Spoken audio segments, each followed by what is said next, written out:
কোরবানি দেওয়া কাদের জন্য ফরজ?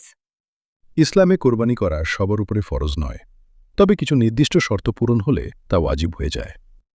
তাহলে কোন ব্যক্তির ওপর কোরবানি ওয়াজিব? প্রথমত, তাকে মুসলমান হতে হবে। দ্বিতীয়ত, বালেগ বা প্রাপ্তবয়স্ক হতে হবে। তৃতীয়ত, সুস্থ মস্তিষ্কের মানুষ হতে হবে। চতুর্থত, সফরে না থেকে নিজ এলাকায় মুকিম অবস্থায় থাকতে হবে।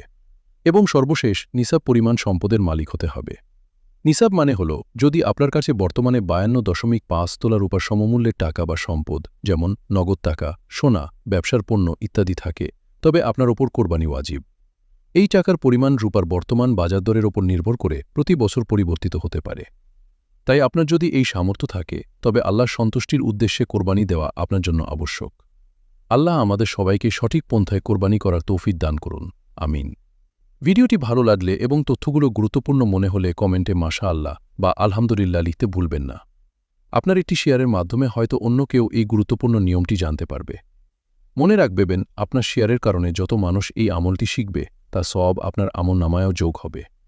দ্বীনি দাওয়াতের কাজে এরকম আরও ভিডিও পেতে আমাদের পেজটি ফলো করে সাথেই থাকুন।